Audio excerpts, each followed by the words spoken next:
Thanks for joining us, Mr. Cartwright, she said, her voice low and filled with warmth. Gabriella's told us a lot about you and what you do.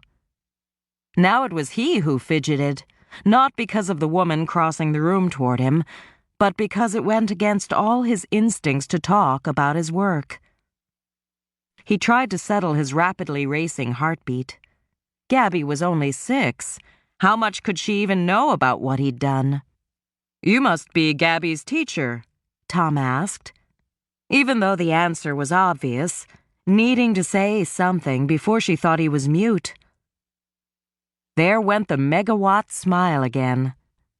"Miss Rose," she said, before closing the distance between them and touching her hand to his forearm, leaning in ever so. Or Caitlin, just not to the class. Her voice had dropped to a whisper, barely audible, as if she was letting him in on a tightly held secret. Tom fought the urge not to take a step back, was conscious of all the little faces turned their way. He wasn't used to someone being in his space, had been trained to keep a distance in most situations. Had craved this kind of contact for so long that he'd forgotten what it felt like. All the same, he was pleased that she was Miss Rose and not Mrs. "Tom, please," he said, forcing a smile and wishing it had come naturally. "Mr. Cartwright reminds me of my father."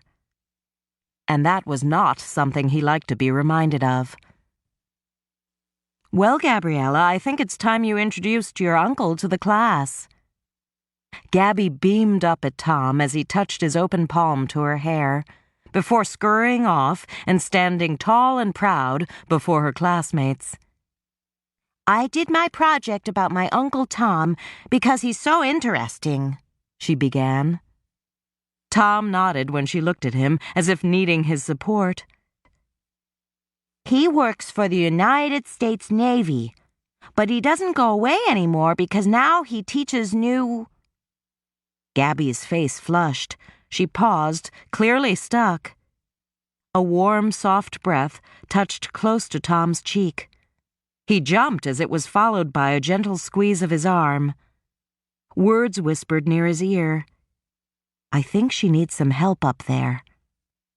He thrust his hands in his pockets and crossed the room in 4 strides, wanting to rescue his niece from embarrassment, but needing to put space between him and the pretty teacher, too.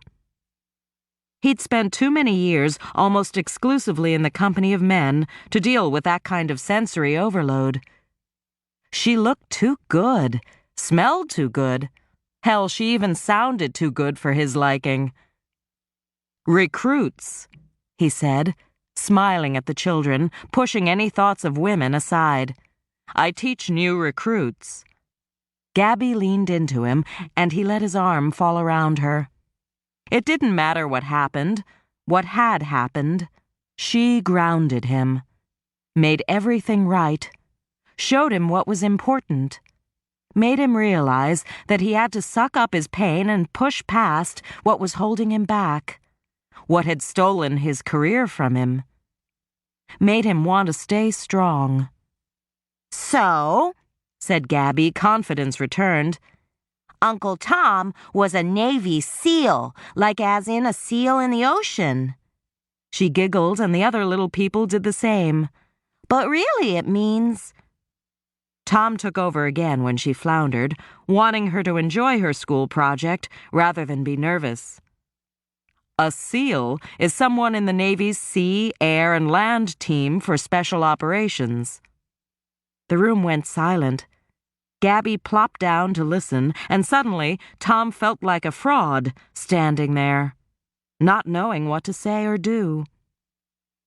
He glanced at Caitlin, the teacher, with her kind smile. She leaned forward a little from where she stood against the wall, as if to encourage him. Suddenly he was back in the classroom as a kid again, wanting to act out and be naughty because he didn't know what else to do. Silly, because the man he'd become knew how to behave, how to take orders, do what was expected of him. And whether he was on active duty or not, he had no intention of letting the side down.